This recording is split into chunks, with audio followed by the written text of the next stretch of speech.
The following is a DW Ancient Egypt production.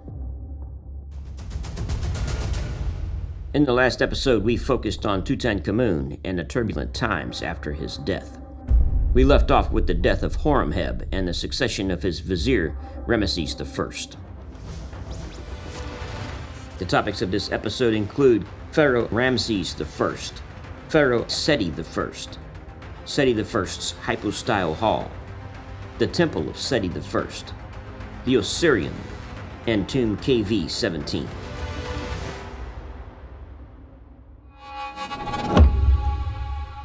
Pharaoh Ramesses I. Known originally as Paramessu, Pharaoh Ramesses I was born into a noble family from the Nile Delta region. He was the son of a troop commander named Seti. Being a close friend and confidant to Horemheb while in the army, he was promoted to vizier once Horemheb became pharaoh. He was eventually chosen as successor toward the end of his friend's reign. Assuming the name of Ramesses I, he became king and immediately established his son, Seti I, to be crown prince and successor. His 2-year reign was brief, but he managed to complete the second pylon at Karnak, which had begun under Horemheb. Already in his 50s, Ramesses I began work on his tomb in the Valley of the Kings, known as KV-16. This small tomb was discovered by Giovanni Belzoni in 1817 and showed all the signs of a hasty interment. The burial chamber was unfinished.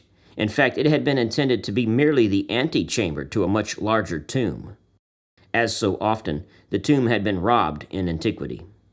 There is evidence that the robbers actually hurled some of the smaller statuettes against the walls of the tomb during a destructive fury, since tiny slivers of gold foil have been found attached to the painted plaster. Seti I would later build a small chapel with fine reliefs in memory of his father at Abydos. The burial tomb of Ramesses' wife, Queen Sitre, was the first to be placed in the Valley of the Queens at Thebes. This broke with earlier tradition, where the queen was apparently buried in her husband's tomb at a later date if she outlived him. Her tomb, known as QV-38, was unfinished with only a few paintings on the walls of the first chamber.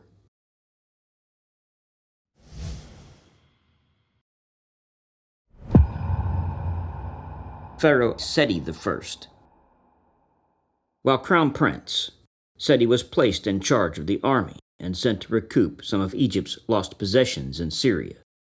As king, ruling from 1290 to 1279 BC, Seti I continued to confront the Hittites in battle.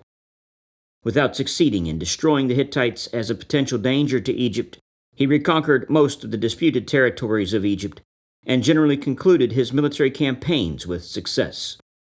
These military victories are preserved on the outer north and east walls of the Temple of Amun at Karnak. At some unknown point in his reign, Seti I defeated Libyan tribesmen who had invaded Egypt's western border. Although defeated, the Libyans would pose an ever-increasing threat to Egypt during the reigns of Merneptah and Ramesses III. The Egyptian army also put down a minor rebellion in Nubia in the 8th year of Seti I. Seti himself did not participate in it, although his crown prince may have. His greatest achievement in foreign policy was the capture of the Syrian town of Kadesh and neighboring territory of Amurru from the Hittite Empire. Egypt had not held Kadesh since the time of Akhenaten. Tutankhamun and Horemheb had failed to reconquer the city, but Seti I was successful and entered the city in triumph, together with his son, the future Ramesses II. This success was not long-lived, as Egypt was unable to hold a permanent military occupation at the site, and it returned to Hittite control. Ramesses II would later return after his succession and fight one of the largest battles in Egyptian history.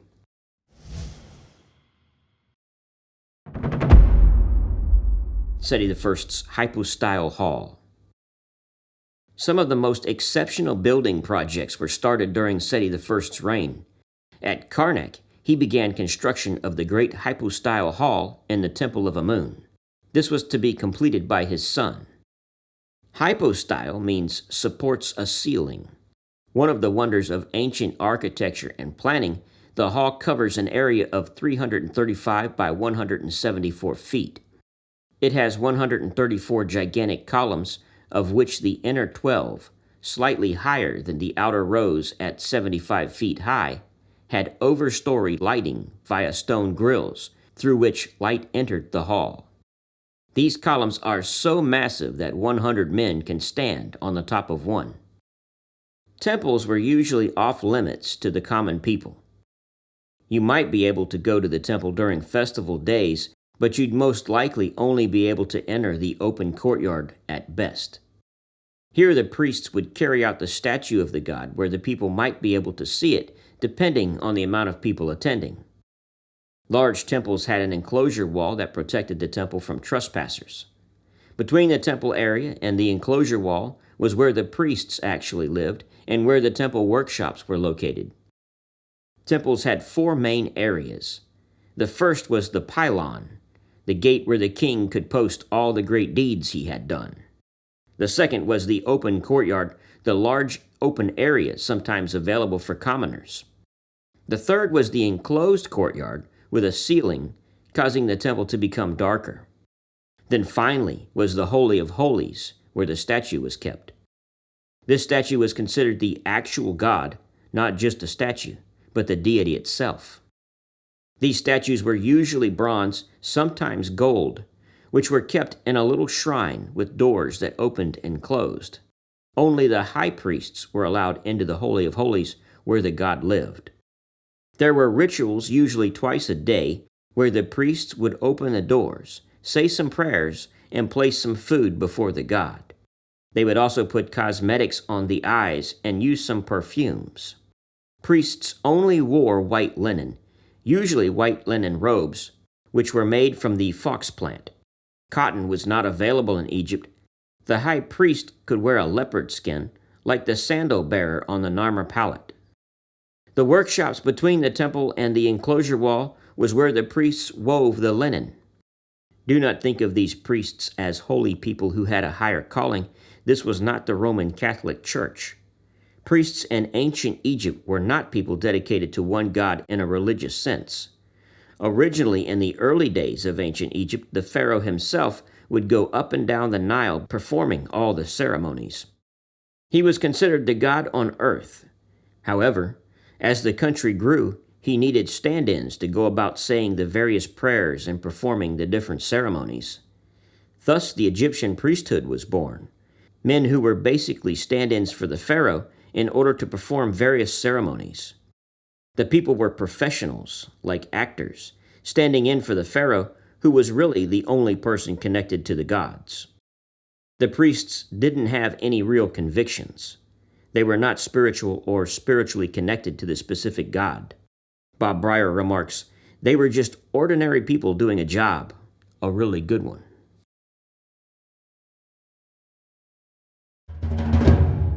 The Temple of Seti I. At Abydos, the ancient cult center of the god Osiris, Seti I built what is known as the Temple of Seti I. This was the first major project since Akhenaten's El Amarna, his city Akhetaten. According to archaeologist Peter Clayton, it is undoubtedly the most remarkable temple in all of ancient Egypt. The L-shaped temple has 7 sanctuaries dedicated for the deified Seti himself, who actually died during its construction. The temple is made of white limestone, and each chapel is roofed with flat corbelling slabs, decorated with royal cartouches and stars. The temple was dedicated to the gods Ptah, Ra-Harakte, Amun-Ra, Osiris, Isis, and Horus. One of the chambers contained a shrine dedicated to his father, Ramesses I. It is said that Seti's stone reliefs are some of the finest and most detailed in any Egyptian temple found.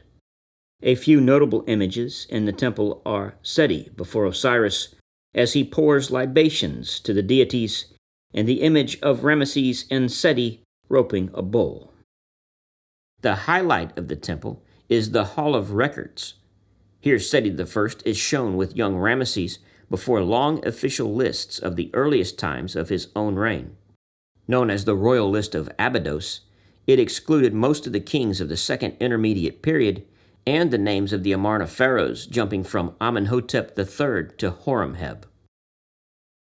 An interesting side note, a helicopter image on the tomb wall is visible and is the result of carved stone being reused over time. The initial carving was made during the reign of Seti I and translates to, "He who repulses the 9 enemies of Egypt." This carving was later filled in with plaster and recarved during the reign of Ramesses II with the title, "He who protects Egypt and overthrows the foreign countries." Over time, the plaster has eroded away, leaving both inscriptions partially visible and creating what appears to be a helicopter, a submarine in a zeppelin or plane.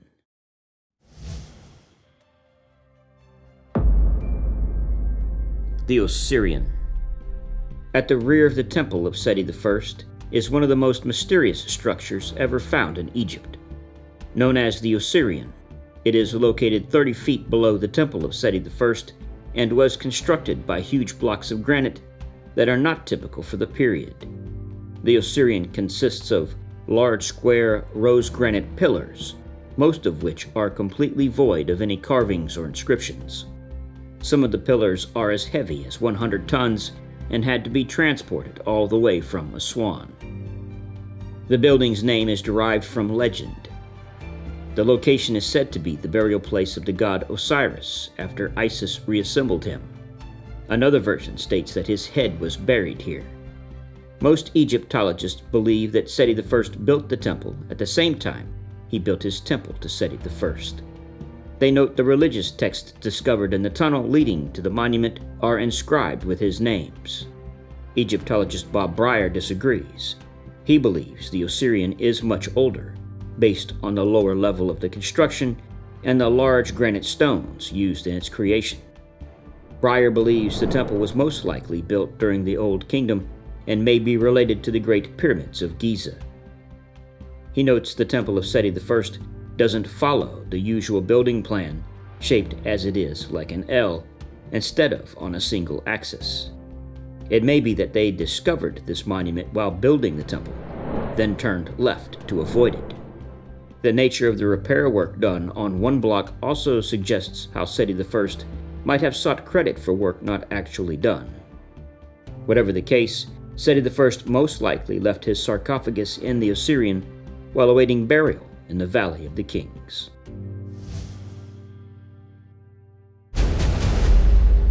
Tomb KV-17. Seti I was buried in one of the best decorated tombs in the valley, Tomb KV-17. It was discovered by Belzoni on October 16, 1817. When he first entered the tomb, he found the wall paintings in excellent condition, with the paint on the walls still appearing fresh and some of the artist's paint and brushes still on the floor. This tomb proved to be the longest at 446 feet and the deepest of all the royal tombs. KV-17 was also the first tomb to feature decorations on every passageway.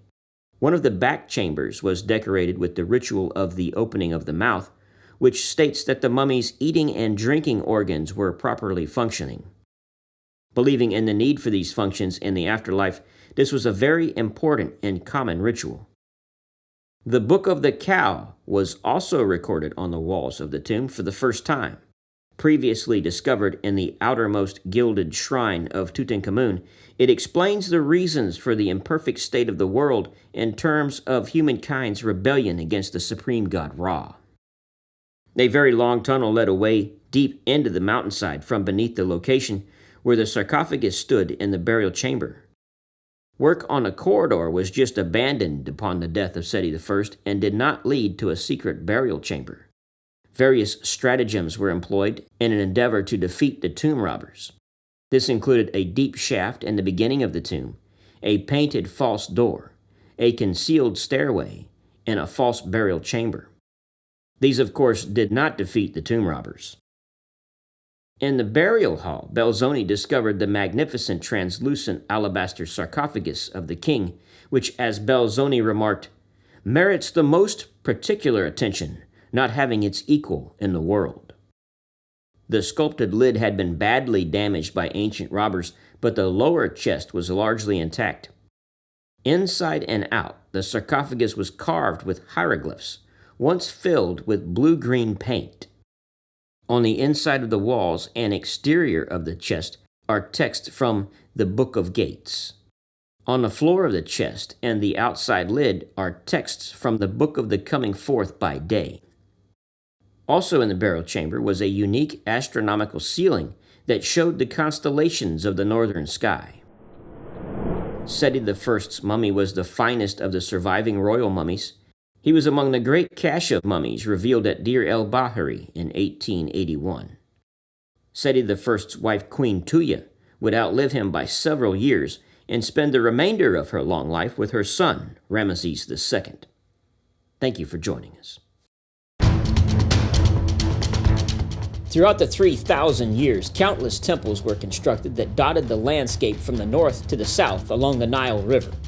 Most temples and all surviving temples are detailed in the book called The Complete Temples of Ancient Egypt. Written by Richard Wilkinson, who is an archaeologist and professor at the University of Arizona, this book is the best guide available for the temples of Egypt.